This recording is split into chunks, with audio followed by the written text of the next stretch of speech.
Bible literature ministry అనుదిన ధ్యానములు October 3 అంశము భయము విడిచి వాక్యము ప్రసంగి 8వ అధ్యాయము 11వ వచనము దుష్క్రియకు తగిన శిక్ష శీఘ్రముగా కలుగకపోవుట చూచి మనుష్యులు భయము విడిచి హృదయపూర్వకముగా దుష్క్రియలు చేయుదురు.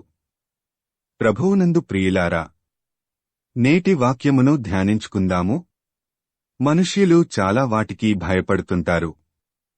నిప్పుకి, నీళ్లకి, కరెంటుకి, తుపానుకి, భూకంపాలకి, క్రూరమృగాలకి భయపడతారు. ఎందుకంటే అవి మనుష్యులకి రెండో అవకాశం ఇవ్వకుండా నిర్దాక్షిణ్యంగా చంపేస్తాయి.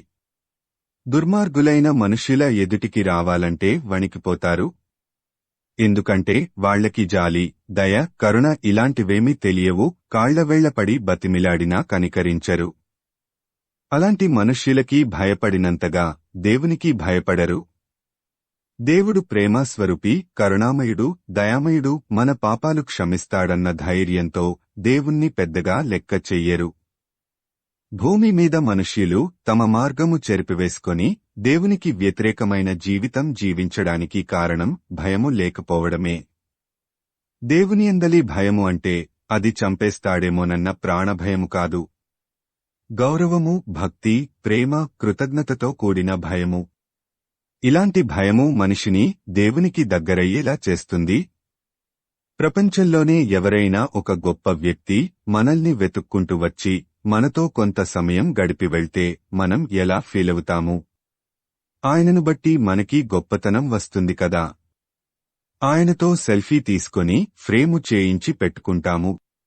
ఆయనతో పరిచయాన్ని 10 మందికి చెప్పి గర్వంగా ఫీలవుతాము కదా. ఆయన పట్ల కృతజ్ఞత చూపిస్తాము. అవకాశం వస్తే ఆయన కోసం ఏదైనా చెయ్యాలనుకుంటాము. ఒక మనిషి పట్ల మనకి అలాంటి భావన ఉంటే మరి సైన్యములకు అధిపతి, సర్వశక్తిమంతుడు, సర్వసృష్టిని చేసిన దేవాది దేవుడు మనల్ని ప్రేమించి ఆరోగ్యము, తెలివితేటలు ఇచ్చి మన పట్ల ఒక మంచి ప్రణాళిక కలిగి మనకి మేలు చేయడానికి సిద్ధంగా ఉన్న దేవుని పట్ల మనకి ఎలాంటి భావన ఉంది? మన జీవితాలను మార్చగలిగిన దేవునికి మనం ఎంత విలువ ఇస్తున్నాము? సంపూర్ణ ఆరోగ్యంతో, తెలివితేటలతో మనల్ని పుట్టించింది దేవుడు కాదా? మనమీద సర్వహక్కులు ఆయనకు లేవా? అయినప్పటికీ మనకి పూర్తి స్వేచ్ఛను ఇస్తే మనం ఆ స్వేచ్ఛను దుర్వినియోగం చేస్తూ మన ఇష్టానుసారంగా జీవిస్తుంటే దేవుడు చూస్తూ ఊరుకోవాలా? పాపము చేసే విషయంలోనే కదా మనం దేవునికి భయపడాల్సింది. భయమునుంది పాపము చేయకుడి, మీరు పడకల మీద నుండగా మీ హృదయములలో ధ్యానము చేసుకొని ఊరకుండుడి. కీర్తనలు 4:4. మనం ప్రతిరోజూ పాపము చేస్తున్నా కూడా శిక్షింపబడకపోవడం వలన దేవుడు లేడేమో అన్న అనుమానం వచ్చి హృదయపూర్వకంగా పాపము చేస్తుంటాము.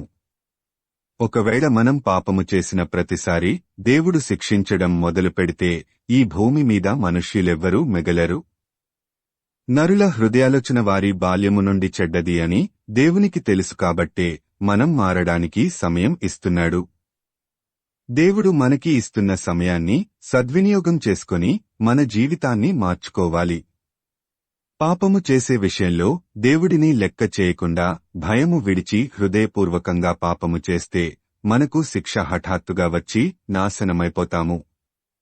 ప్రార్థించుకుందాము. ప్రభువా, ఈ లోకంలో మేము జీవించినంతకాలము నీకు భయపడి పాపము చేయకుండా జీవించినట్లు మాకు కృపను అనుగ్రహించుమని యేసయ్య నామమున అడుగుతున్నాము తండ్రి. ఆమేన్. ప్రభువునందు ప్రియులారా, మార్కు సువార్త 16వ అధ్యాయము 15వ వచనములో మీరు సర్వలోకమునకు వెళ్లి సర్వసృష్టికి సువార్త ప్రకటించుడి అని యేసు ప్రభువు చెప్పాడు. కాబట్టి సువార్తను ప్రకటించడంలో భాగంగా ఈ వాక్యమును మీ స్నేహితులు, బంధువులకు షేర్ చేయమని ప్రభువు నామమున కోరుతున్నాను. దేవుడు మిమ్మును దీవించునుగాక.